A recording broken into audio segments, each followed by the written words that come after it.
Have you ever stopped to think about the lessons life teaches us? Sometimes a little too late. Well, you're not alone. In today's video, we're diving deep into the 5 life-changing lessons that many people only seem to grasp when it's already late in the game. From relationships to personal growth, these insights have the power to transform the way you live your life if only you're willing to listen. So grab your favorite beverage, get cozy, and let's explore together the wisdom that could change everything. Let's dive in. Number 5. Live without fear. If there's one thing I recommend confronting daily, it's fear. The tricky thing about fear is that it lies to you. It might say, if you tell that girl how you feel, she'll know she has you and she won't be interested anymore. It might suggest silly things like ignore her when she walks by. That's how you get her. Fear is like a puppet on your shoulder whispering nonsense.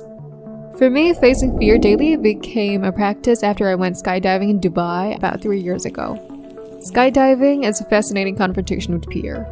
Before the jump, you might agree to it in a casual, excited conversation with friends, maybe after a few drinks. But later, alone in bed, you start to rethink things. You imagine over and over again what it would be like to jump out of an airplane, wondering why you agreed to it. You have a terrible night's sleep, hoping your friends are just as drunk and you don't really expect you to jump. The next day, you meet up with your friends, hoping maybe they've changed their minds too. But they're all in, talking confidently about how they can't wait for the jump. You're nervous, your stomach is in knots, and you can't eat. But you don't want to be the only one chickening out, so you go along. During the safety briefing, you hear about all the things that could go wrong, like the chute not opening, and you start to wonder why you're doing this. On the plane, packed in with strangers, you try to make small talk to calm your nerves. As you reach 14,000 feet and the light turns green, signaling it's time to jump, you realize you've never been in a plane with an open door before. It's terrifying. When it's your turn, you stand on the edge, toes over the edge, looking down, and they count 1, 2, and push you out on 2 because people often hesitate on 3. As you fall, you realize it's not like falling at all, it's more like flying. There's no fear, just bliss. You're flying, looking at the buildings and the ocean, enjoying every moment. And you wonder, why were you so scared the night before? Why couldn't you enjoy breakfast? Why let fear ruin your day when the best things in life might be on the other side of that fear? Number 4. Do not live on autopilot. Lesson number 4 is about not going through life on autopilot. I suggest that students should aim to find a job that they would love to do even if they don't need a job. In other words, don't just coast through life assuming everything will work out. Don't think, I'll do this and that and eventually things will be better. I've told people that's like saving all your fun for when you're old. It's not just a good idea. So what am I encouraging them to do? I'll explain. You should really be pursuing what you love. You might not find it right away in your first job, but don't give up until you do. Number 3. Stop complaining.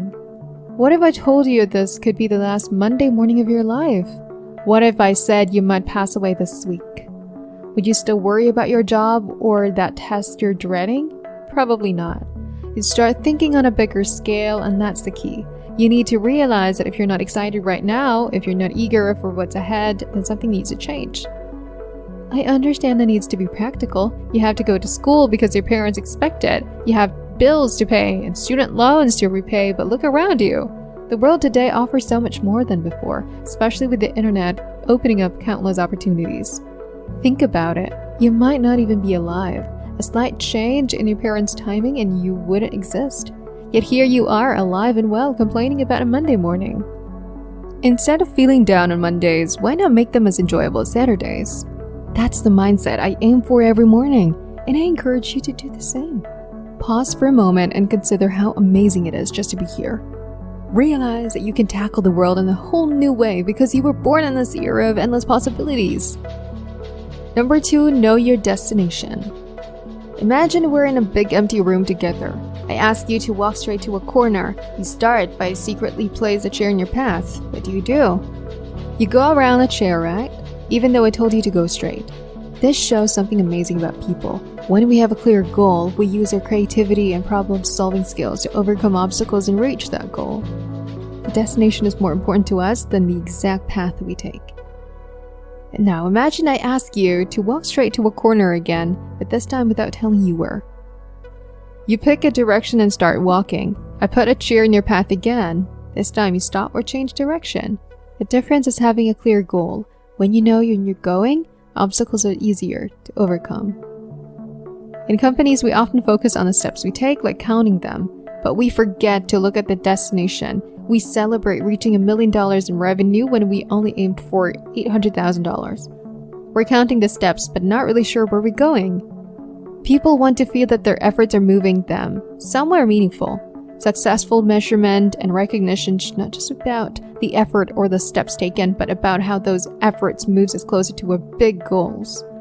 So it's not just about putting in great effort and achieving something. It's about knowing where you're going and seeing progress towards that goal. Sometimes the path isn't straight, but as long as it's leading in the right direction, that's what matters. Number 1, enjoy life. I'm uncertain about my future plans. I think it would be unwise to continue working for too long, which is why I believe I should retire early while I'm still young. I have many dreams and aspirations. I want to engage in philanthropy, become a teacher, further my education, and contribute to environmental causes.